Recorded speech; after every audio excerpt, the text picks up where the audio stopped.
Okay, so hi everybody, it's Christine Clear here.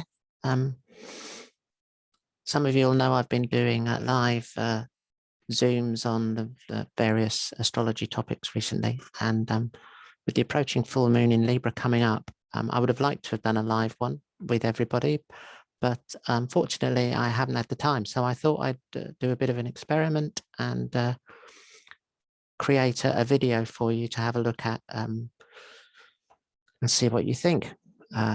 It's a big new moon coming up, full moon coming up. It's actually going to be a super moon. So I think it's worth talking about. So let me just share the screen so you can see the chart that I'm talking about here. So there's the chart for the full moon. And it's taking place on the 28th of March, which is this coming up Saturday at 6:48 in the evening in the UK, 6:47, 6:48, depending exactly where you are, but around about that time, it'll be exact. But once the moon enters Libra, you'll start to feel the effects anyway. And the effects will continue for quite a long time. As most of you know now, the cycles of the moon last longer than the actual event. So this is the culmination, if you like. It's the release of the energies that began in the Libra new moon back in October last year. Those of you who keep diaries or have good memories, you might recall what was going on then. Well, this is the culmination and the release of those energies then.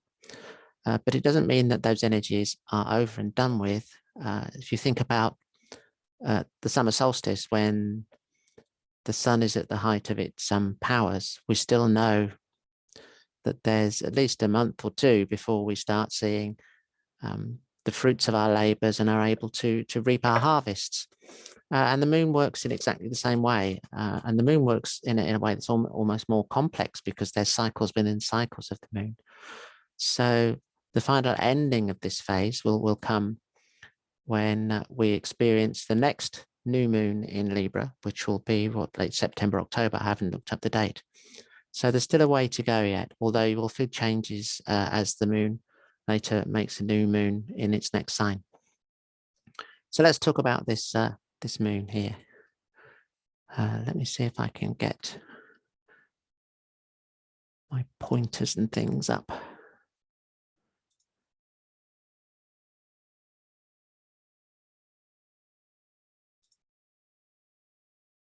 So there's the moon. Sorry, there's the sun. There's the sun in Aries, opposite the moon in Libra. And you'll notice here that we've got 3 planets all together. We've got Venus, and then we've got Chiron, and we've got the sun, all in exactly the same degree, within a degree of each other, over in Aries.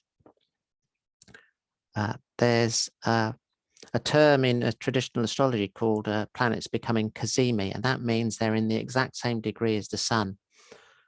And it actually gives them a turbo boost. It makes them very, very strong and very powerful.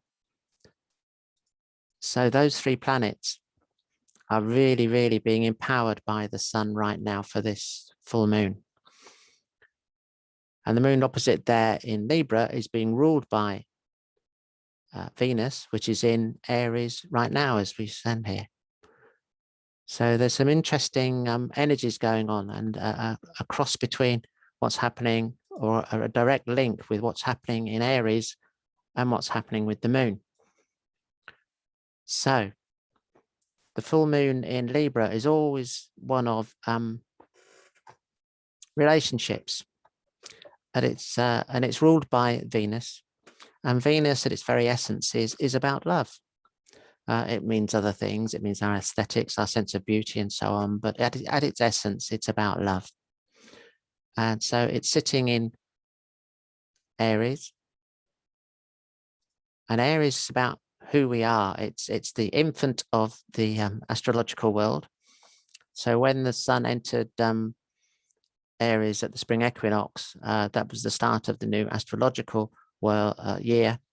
And so Aries is reborn at that point, and it's all about me, me, me. So the key word for Aries is I am, I want, and so on. So it's about the person, the individual.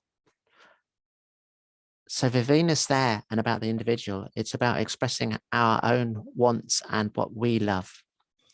And it's connected with Chiron. Chiron is the wounded healer. Chiron gives us an opportunity to see what we have yet to heal in our lives, and what needs loving and what needs healing, so that we can express our own love for ourselves as well as we possibly can. It's a huge opportunity here for that healing. And because Venus rules the moon itself over in Libra, that love that we're expressing will be picked up by the moon. Just as the moon is reflecting the light of the sun and our sense of spirit, the moon represents our sense of safety and our emotions. And Libra wants good relationships. Libra wants to express itself in a way that's beautiful in relationships. It wants, and not exactly an easy life, because Libra can be quite abrasive sometimes, but it wants to get on with everybody. So at the same time as our Venus, this Venus in Aries is expressing what it wants, there is a desire for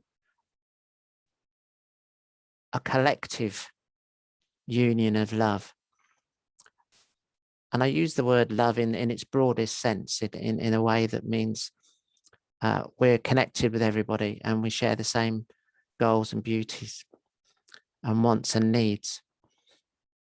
The sun and Venus in normal times would be a party time. We would all be wanting to get together. And in fact, I'm quite sure we all do want to get together. This almost feels like a breaking point in some ways, in the sense that the shell that's held us in this lockdown for so long is beginning to crack open. And that we're beginning to see changes in those things, and our community is beginning to express itself in ways that connect with each other. So those are just some of the aspects of the actual full moon itself. But if you look very carefully, you can see that our sun here and the moon make aspects to Mars, and they make aspects to Saturn. And Mars and Saturn themselves make an aspect across each other. This is known as a kite. In modern terminology, they would say that this is a kite. You can see it looks like a kite there. So you've got a trine between the moon and Mars. You've got a trine between the moon and Saturn. You've got a trine between Mars and Saturn, and you've got sextiles between the Sun, Chiron, and Venus to Mars, and a sextile between the Sun, Chiron, and Venus to Saturn. So all of those planets are coming into play at this moment in time quite powerfully. So what does that mean? There's going to be a desire, I think, to express ourselves with Mars in Mercury. There's going to be a sense that we need to start vocalizing and expressing how we're feeling, expressing what we think needs to be done. And we need to do it, and we want to do it in a way that's both concrete and real, with Saturn down here in Aquarius, but also in a way that begins to make changes in how things exist in our society. Saturn is the traditional ruler of Aquarius. In modern astrology, Uranus is the ruler, but Saturn's the traditional one, and it's often misunderstood and dismissed by modern astrologers. But Saturn does represent boundaries, but in Aquarius it represents where we need to, or where we hope to, and where we want to break those boundaries and create new boundaries. So we're breaking the mold. It works much more slowly than Uranus. It's a slow process, but it wants to break open those boundaries and create new ones, new laws, new ways of working, new ways of living, new ways of being. It's not revolutionary. It's a slow, gradual process, But the process is beginning here at this new moon in earnest. You can see it's beginning to happen around us. And we have choices here because we can choose which way we go. We can choose to go in an authoritarian way, which is very traditional Saturnian, or we can choose to break the mold and create something new and different. What's really interesting here as well is that Saturn itself is making an aspect to its modern ruler of a square to Aquarius, from Aquarius to Taurus, where Uranus is sitting. So some astrologers will tell you that Uranus will always overcome Saturn, which it will, but not yet. This is what's known as a superior square because Saturn is looking to the right towards Uranus. So Saturn at the moment has the upper hand and is able to keep Uranus more or less in check. This is a bit like a pressure cooker with the safety valve going off every now and again. So things are happening, but sooner or later, the pressure cooker will explode. But it's going to be a little while yet, I think. I think there's going to be a long period of time, actually. We're not talking about the next few months, but over a longer period of time, we'll start to see that pressure cooker increase. And Uranus is going to want revolution. Uranus is going to want massive, complete, quick change, which could be hugely disruptive, but also hugely productive at the same time. Now, I want to go just back quickly to Mars sitting up here because we've got that aspects between the Sun, Moon, and Mars up here. And Mars is going to want to take action. It's probably going to be verbal action.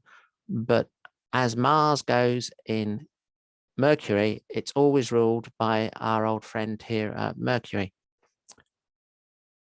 So Mercury is sitting in Pisces, as it was at the last workshop I did at the new moon. And it's even closer now to Neptune. So Mercury here is genuinely all at sea. Pisces is kind of as a water sign. Neptune there is the planet associated with watery themes and so on. Mercury is very much all at sea. It's not in a place where it can work in a concrete way at all. But it's really useful to connecting to things higher than ourselves. If you want to dissolve ourselves and our thoughts into the oceanic bliss of Neptunian and Piscean things, now is the perfect time to do it. But if we want something that's analytical and clearly thought out and exact, now's not the time that's going to happen. So that's just something to be aware of. The overall theme, though, is without a doubt for me one of expressing this sense of love that we need to find as a community and as ourselves as individual. And it begins with loving ourselves, with this happening in Aries, and then allowing our love for ourselves to be expressed with others and seeing other people's point of view and accepting their point of view. And then moving forward to resolutions of some of the issues and conflicts that we've had in this country, verbally more than materially, but nonetheless, there are issues and things that need resolving. But this feels very much to me like the beginning of a resolution of all those issues and eventually a coming together. It's a beautiful time. I think it's going to be one of the nicest parts of this year. We're going to have periods of this year which aren't so easy as this, but this is a lovely, gentle time. There are negatives to this side of things, and I was going to give you an example about it, but I'll try and express it very quickly, though. So if our government at this point in time, which is represented by Saturn in Aquarius, wanted to make a statement, which is represented by Mars in Gemini, about cutting off, which is Mars in Gemini, cutting things is Mars, cutting off routes, communications, travel, which is Mercury, across the sea, which is Pisces and Neptune, in a way that prevented people coming in to a certain place, which would be Saturn in Aquarius, coming from places where there was turmoil and trouble and difficulties of their own in their own land, which is Uranus in Taurus, and then expressing that that was a sign of humanity, which would be the moon in Libra, whilst creating those boundaries, which is Saturn in Aquarius, and creating scapegoats, which is Chiron in Aries. Then if it was going to happen, now is the time it would happen. And I think we may have just seen something like that actually happen. So be aware of those sorts of energies as well. Be aware of when we're expressing our humanity, maybe in a slightly distorted way, because the healing begins with ourselves. That Chiron there in Venus, with Venus and the Sun in Aries, is about ourselves. This all begins with ourselves and how we see ourselves and how we love ourselves, because we cannot love others until we love ourselves. So I hope you found this useful. If you did, can you just drop a comment below and let me know if you'd like to see more of these, if you prefer the live ones that we do together, where you can comment that way. And if you'd like to see how these charts that I share fit in with your own chart, then let me know and we can do a reading. I can do a reading for you, because all of these energies are always modified by how they fit in with our own particular charts. So yeah, I hope you found that useful, and let's talk again soon.